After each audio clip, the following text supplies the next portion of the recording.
on the famous wise men. The people you have served and the people's superstition, all you famous wise men, and not the truth.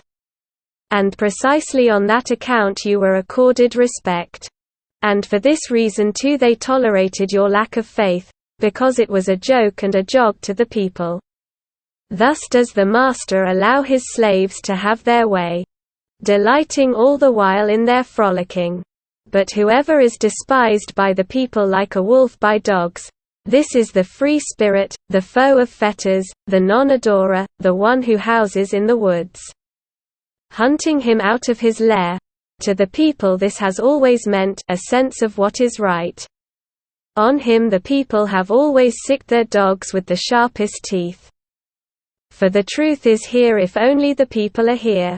Woe! Woe to the seekers! Thus it has echoed for all time. You wanted to justify your people's reverence. That is what you called will to truth, you famous wise men. And your heart always said to itself, from the people I came. From there too God's voice came to me. As advocates of the people you were always stiff-necked and clever, like asses. And many a powerful one who wanted to travel well with the people harnessed a little ass in front of his horses, a famous wise man. And now, you famous wise men, I wish you would finally throw off the lion skin completely. The mottled skin of the predator, and the mane of the explorer, the searcher, the conqueror. Oh! Before I would learn to believe in your truthfulness, you would first have to break your revering will. Truthful.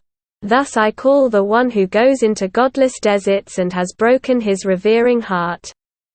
In the yellow sand and burned by the sun he may squint thirstily at islands rich with springs, where living things rest beneath dark trees.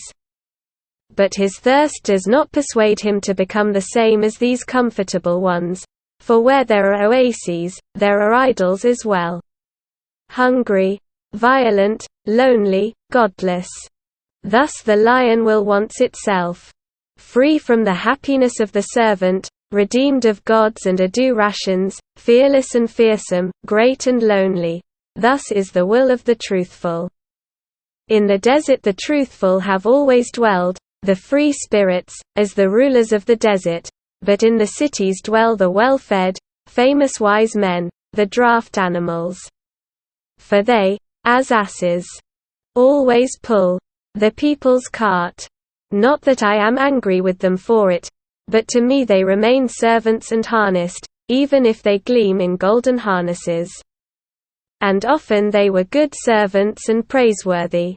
For virtue speaks thus, if you must serve, then seek the one who benefits most from your service. The spirit and virtue of your master shall grow from your being his servant, thus you yourself grow with his spirit and his virtue. And truly, you famous wise men, you servants of the people, you yourselves grew with the people's spirit and virtue, and the people through you. I say this in your honor.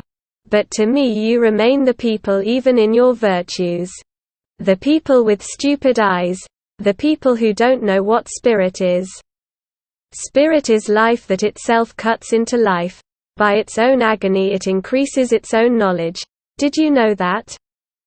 And the happiness of spirit is this: to be anointed and consecrated by tears to serve as a sacrificial animal. Did you know that? And the blindness of the blind, and his seeking and probing shall yet testify to the power of the sun into which he gazed. Did you know that? And the seeker of knowledge shall learn to build with mountains. It means little that the spirit moves mountains. Did you know that? You know only the spark of the spirit, but you do not see the anvil that it is, nor the cruelty of its hammer. Indeed, you do not know the pride of the spirit. But even less would you be able to bear the spirit's modesty, if it ever wanted to speak. And never yet have you been permitted to throw your spirit into a pit of snow. You are not hot enough for that. And so you do not know the thrills of its coldness. But in all things you act too familiarly with the spirit, and wisdom you often make into a poorhouse and hospital for bad poets. You are no eagles. Thus you have not experienced the happiness in the terror of the spirit. And whoever is not a bird should not build nests over abysses. To me you are lukewarm, but every deep knowledge flows cold. Ice cold are the innermost wells of the spirit, invigorating for hot hands and human doers. Honorable you stand there, and stiff with ramrod backs, you famous wise men. You are not driven by strong wind and will. Have you never seen a sail go over the sea, rounded and billowed and trembling with the vehemence of the wind? Like the sail, trembling with the vehemence of the spirit, my wisdom goes over the sea, my wild wisdom.